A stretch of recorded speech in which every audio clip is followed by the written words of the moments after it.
Monsieur Lurton qui a demandé la parole. Oui, merci Monsieur le Ministre. Je m'associe bien sûr aux remerciements qui ont été formulés sur la méthode de travail. C'est effectivement la deuxième fois que nous nous rencontrons et entre-temps, la commission de suivi à l'Assemblée nationale s'est réunie régulièrement pour auditionner à la fois les différents ministres concernés par l'application de la loi, mais également leur cabinet. Ça n'a pas forcément été simple tous les jours, mais en ce qui me concerne, j'ai apprécié, même si je n'ai pas partagé tous les objectifs de cette loi, j'ai apprécié cette méthodologie. Si vous le voulez bien, je voudrais revenir sur 3 ou 4 points qui continuent de m'interroger un petit peu.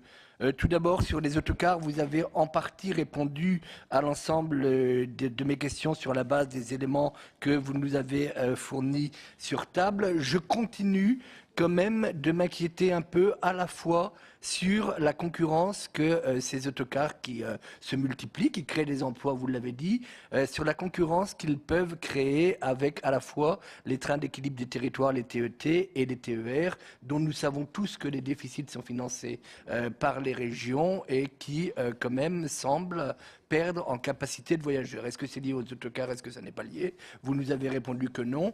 Je pense qu'il faut continuer de suivre cette évolution. Le deuxième point sur les autocars, c'est la concurrence que cela crée au sein même des sociétés de transport autocaristes. On remarque effectivement des prix défiant toute concurrence, extrêmement bas. Des prix pour lesquels les sociétés qui les pratiquent, à mon avis, travaillent un petit peu à perte parfois, hein, mais aussi des sociétés plus petites qui n'ont pas forcément la capacité de faire face à de tels prix et qui très rapidement vont être obligés de mettre la clé sous la porte, entraînant ainsi des pertes d'emplois, voire des transferts d'emplois sur les sociétés qui arriveront à résister. Mais tout cela m'inquiète un petit peu. Sur les professions réglementées du droit, vous nous avez dit donc pour les tarifs minimums, vous nous avez cité l'exemple d'une cave vendue à 1 000 euros, un tarif de 10%, le prix de 100 euros. Vous espérez à travers cette disposition que plus de transactions puissent se faire, des petites transactions qui ne se faisaient pas jusqu'à présent parce que les tarifs notariés pouvaient être trop élevés, puissent maintenant se libérer. C'est également ce que m'a répondu le président de l'autorité de la concurrence lors de son audition. Néanmoins, je persiste à demander comment le notaire, sur un tarif de 100 euros, trouvera sa rémunération. Le travail qu'il aura à faire sur un acte de vente de cave, à mon avis, est quasiment le même travail qu'il aura à faire sur la vente d'un appartement ou d'une maison de 250 à 300 000 euros. Les papiers à remplir sont quasiment les mêmes. La durée de travail est quasiment identique. J'ai du mal à comprendre comment les notaires pourront trouver leur rémunération à travers des tarifs aussi bas. Sur la carte, vous nous avez annoncé une carte des zones carencées pour le mois de mai. C'est effectivement ce que nous a dit le président de l'autorité de la concurrence en précisant que c'était quand même un travail très important. J'aurais voulu quand même vous poser la question, quand plusieurs notaires se présenteront pour s'installer dans une zone carencée, comment sera fait le choix? Est-ce que vous maintenez le choix dont nous avions parlé lors de l'audition de Madame Taubira, c'est-à-dire le premier arrivé, premier servi? Madame Taubira nous avait répondu que ça n'était pas forcément une bonne méthode de travail, même si j'ai cru comprendre que l'idée venait un petit peu de son cabinet. J'aurais voulu savoir où vous en êtes à ce sujet. Sur les mandataires de justice, le législateur, au moment du vote de la loi, avait exprimé le souhait que les périodes de stage soient moins longues que ce qu'elles sont actuellement. Je rappelle, un stage pour un mandataire de justice, à peu près 3 ans avant de pouvoir exercer la profession. Est-ce qu'on a avancé sur ce sujet?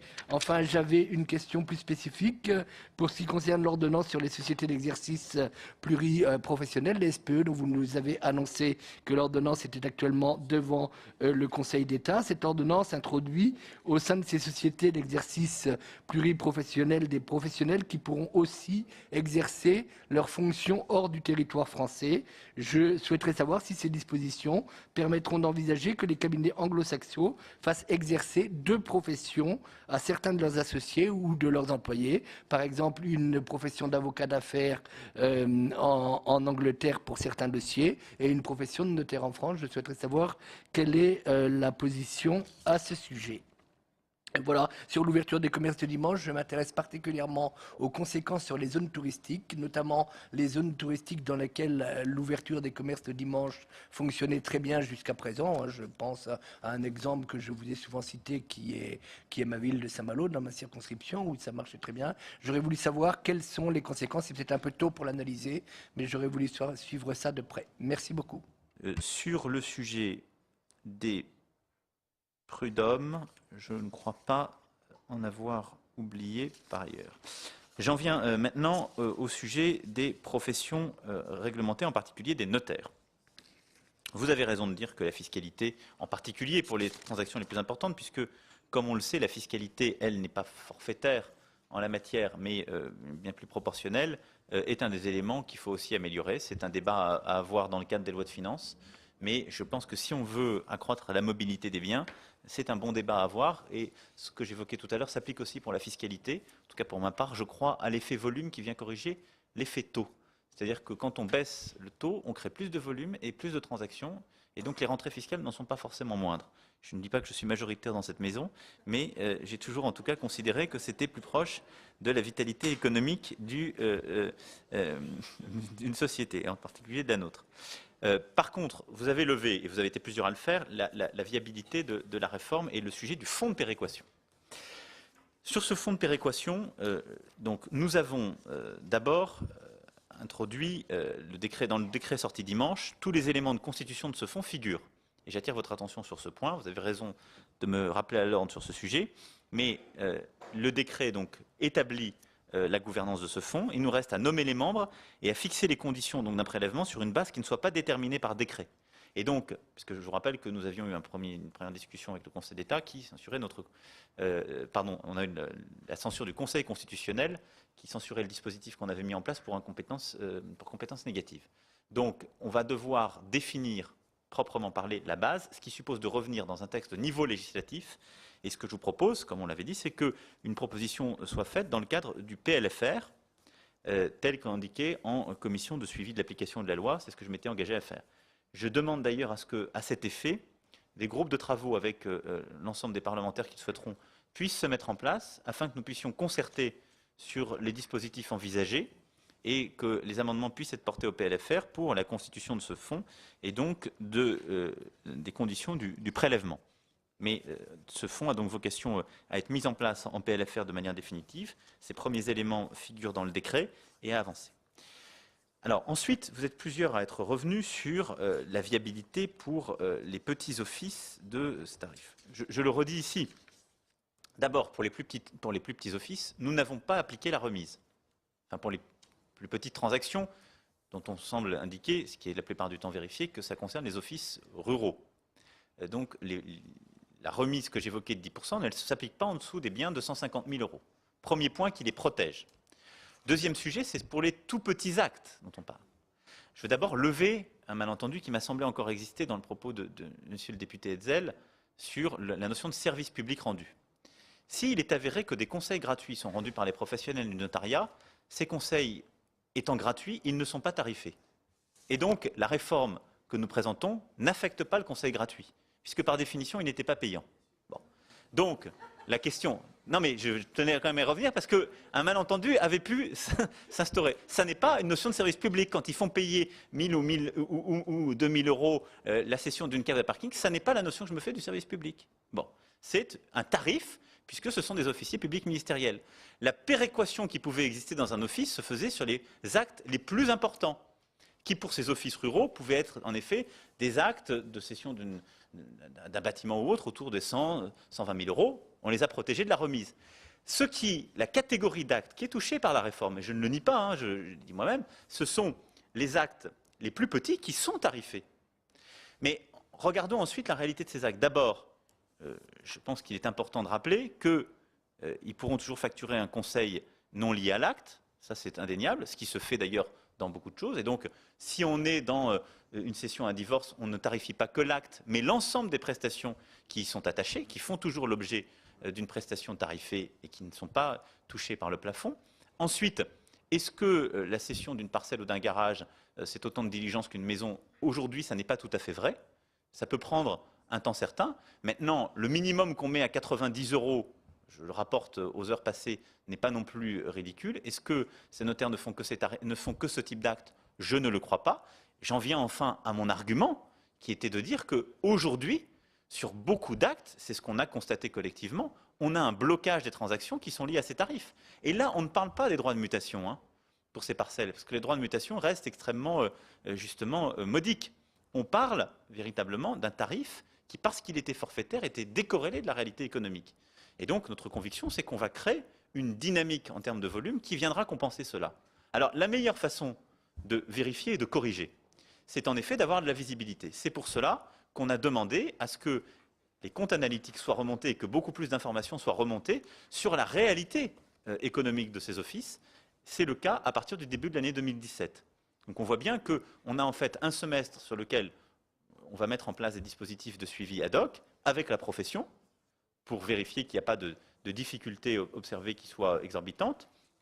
Par contre, pour ce qui est véritablement ensuite du suivi de tout cela, on aura beaucoup plus de transparence. Parce que la situation dans laquelle on n'a aucune information n'est pas non plus satisfaisante pour des officiers publics ministériels. Donc là, on l'aura, puisque le texte de loi l'a voulu.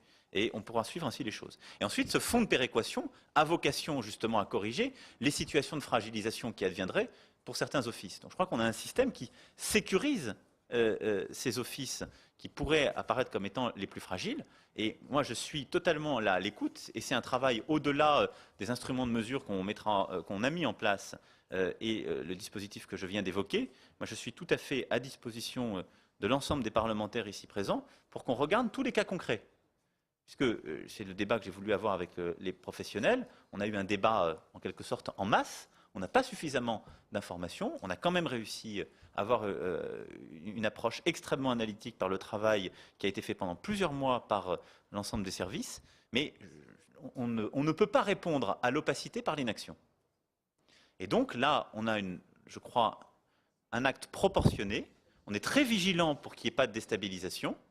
C'est tous les mécanismes que je viens de rappeler, mais il faut recréer de la transparence. Moi, je suis en tout cas à votre disposition et je m'engage à ce que si dans vos circonscriptions, il y a des fragilités qui apparaissent et qui vous sont remontées, en temps réel, nous les considérions ensemble pour pouvoir amodier et prendre les dispositions utiles pour ce faire, parce que j'y attache la même importance que vous. Sur ce sujet donc des professions réglementées et des tarifs, je crois avoir couvert l'essentiel des points. Sur l'accès des professions. Là-dessus, c'est un point important. C'est bien en effet la procédure dite d'horodatage qui a été retenue, c'est-à-dire donc un suivi par l'inscription, avec, je l'ai rappelé, évidemment, le contrôle qui est fait sur la qualité du professionnel, l'honorabilité, les compétences, qui évidemment, lui, ne change pas et demeure une condition préalable.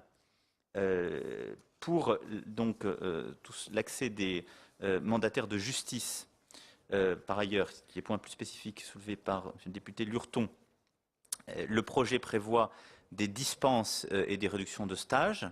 Deux exemples, 3 ans de stage pour une personne sans expérience et une dispense totale de stage ou 1 an de stage seulement pour une personne qui justifie 10 ans d'expérience. Donc c'est bien ce qu'on a prévu pour éviter que tout le monde soit logé à la même enseigne compte tenu du fait qu'il faut valoriser les acquis de l'expérience. Pour le référendum relatif au travail du dimanche, on n'a pas aujourd'hui de retour suffisamment précis puisque je rappelle que c'est la possibilité qu'on avait ouverte au TPE de procéder à un référendum pour éviter le mandatement. Or, nous n'en avons besoin que dans le cas des ouvertures en ZTI, gare routière ou nouvelles ouvertures qui aujourd'hui ne sont pas couvertes par des accords ou des mesures spécifiques. Pour tout le reste, nous n'en avons pas, si je puis dire, encore besoin, puisqu'il y a un délai de 2 ans qu'on a laissé pour pouvoir conclure ces accords. Donc c'est une consultation qui est aujourd'hui restreinte à ce type de cas et d'entreprise sur lequel on n'a pas suffisamment de retour. Après, si vous faites référence au référendum d'entreprise, je pense que ce qui est prévu dans la loi de travail permettra de débloquer certaines situations de blocage, indéniablement, puisqu'on a vu sur le travail du dimanche certaines entreprises proposer des compensations extrêmement généreuses à leurs salariés pour ouvrir le dimanche, faire l'objet d'un accord des syndicats les plus représentatifs étant bloqués par le droit d'opposition. Et il est évident que la disposition qu'on ouvre, qui permet des accords majoritaires en offrant la possibilité à des syndicats représentant plus de 30% des salariés d'aller au référendum et d'avoir, ce faisant, un accord valant accord majoritaire, est de nature à débloquer et à permettre d'avancer plus avant dans l'application de la loi. Mais aujourd'hui, sur le référendum tel que prévu par la loi, je pense qu'on n'a pas de retour suffisant. Pour ce qui est ensuite des autocars, bon, vous avez été plusieurs à l'évoquer, monsieur le député Lurton, monsieur le député Hetzel, madame la députée Laclé, etc., sur ce sujet. Bon. J'ai réévoqué les éléments de cadrage et les éléments de substitution qu'on a. Il est en effet trop tôt. Vous avez raison, il est possible que dans certains endroits, il y ait des effets de substitution avec des lignes peu rentables. Et donc, il faut continuer à être très vigilant. C'est le rôle de l'ARAFER en l'espèce.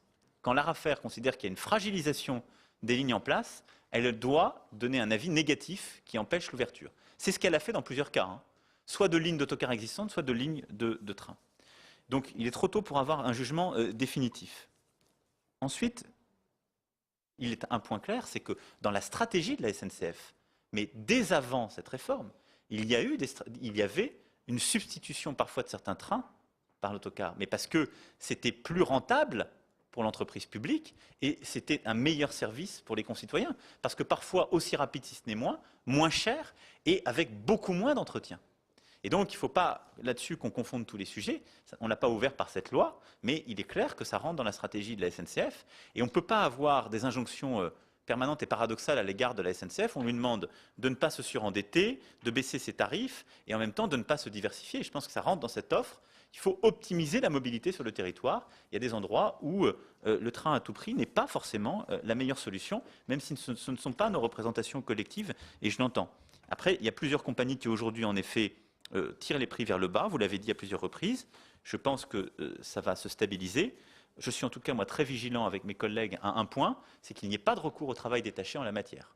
Et on le sait, c'est des secteurs sur lesquels il pouvait y en avoir, et donc là, les contrôles ont été renforcés. Ça fait partie d'ailleurs des sanctions que j'évoquais il y a un instant sur ce sujet. Pour les zones touristiques, là, je veux vous rassurer, d'abord, on a donné, pour les zones touristiques qui sont aujourd'hui ouvertes, il y a un délai de 2 ans qui est offert quand des accords ne couvraient pas ces zones, accords d'entreprise, de territoire, de groupe ou autres, pour pas qu'il y ait de déstabilisation. Donc les accords peuvent être conclus. Beaucoup de ces commerces, d'ailleurs, vont relever de la mesure de référendum, hein, pour certains. Dans le cas de Saint-Malo, sous votre contrôle, vous êtes un des rares exemples préexistants à la loi qui avait fait l'objet d'un accord de territoire. Vous êtes donc d'ores et déjà couvert par un accord. La loi n'a aucun impact sur le cas de Saint-Malo, puisque ce qu'on demande simplement, c'est qu'au-delà des 2 ans, après la promulgation de la loi, il puisse y avoir des accords d'entreprise, de territoire ou de groupe qui prévoient les modalités de compensation. Pas d'accord, pas d'ouverture. Vous avez déjà un accord, vous avez en quelque sorte précédé la mécanique prévue par la loi à Saint-Malo.